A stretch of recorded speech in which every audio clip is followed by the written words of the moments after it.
7h22, Europe 1 matin, très bon début de journée avec Dimitri Pavlenko jusqu'à 9h et c'est l'heure d'écouter Laurent Tessier. Bonjour Laurent. Bonjour à tous. Vous revenez ce matin sur les discours de Laurent Nunez, ministre de l'Intérieur. Laurent Nunez, le ministre de l'Intérieur, le ministre aussi du déni. Je vous en parlais hier matin dans un discours tenu le 12 mars à la Grande Mosquée de Paris. Il a répété son opposition à l'interdiction du port du voile des fillettes dans l'espace public. Ce serait pour lui trop stigmatisant. Je ne serai pas celui qui ira expliquer à des enfants qu'en portant le voile, elles menacent le vivre ensemble républicain. Le ministre a réagi à la polémique. Des propos tenus devant les préfets hier et relayés par le journal Le Parisien aujourd'hui en France. On me ressort, je cite cette déclaration, mais j'assume ce que j'ai dit. En tant que ministre des cultes, il m'appartient plus qu'à quiconque de veiller à leur protection. Il n'est pas revenu sur ses propos du 12 mars et une volonté d'Emmanuel Macron de faire la promotion de l'islam. Combien le président de la République est attaché à développer, à mieux faire connaître l'islam.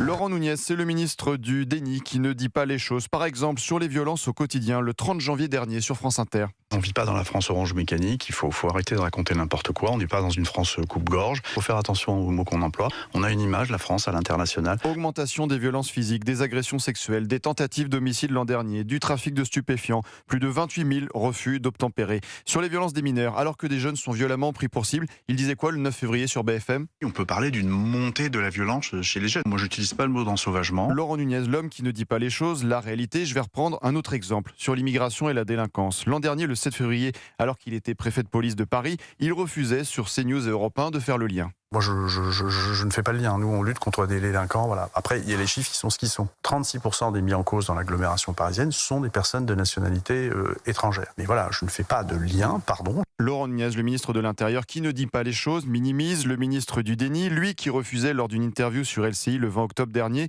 de donner au départ une estimation du nombre de clandestins en France. Combien de clandestins en France, comme ordre de grandeur ? Je ne veux pas donner ce chiffre. Je n'ai pas envie d'aller sur ce terrain-là. Voilà, C'est rien de polémique. C'est de l'information de base de sécurité. Et quand Laurent Nunez donne une estimation, ça n'a rien de polémique, mais vous savez très bien qu'on donne parfois le chiffre de 200, 300 000. Et bien 2 jours plus tard sur CNews et Europe 1, après la polémique, augmentation d'un seul coup du nombre de clandestins en France, après 200 000, 300 000. Le nombre, l'estimation d'étrangers en situation irrégulière dans notre pays, elle est de 700 000. Voilà. Laurent Nunez, l'homme qui ne dit pas les choses, quand il était préfet de police de Paris, nous avions assisté à des violences lors de la fête de la musique dans la capitale, mais... La fête de la musique, elle a eu lieu et elle s'est bien passée. Le bilan, c'est 146 personnes interpellées. Mais tout s'est bien passé. Ça commence à faire beaucoup, alors oui, la question d'une démission de l'homme qui ne veut pas dire la réalité peut se poser. Merci Laurent Tessier, qu'on retrouve tous les après-midi sur Europe 1, 16h-18h avec Pascal Praud.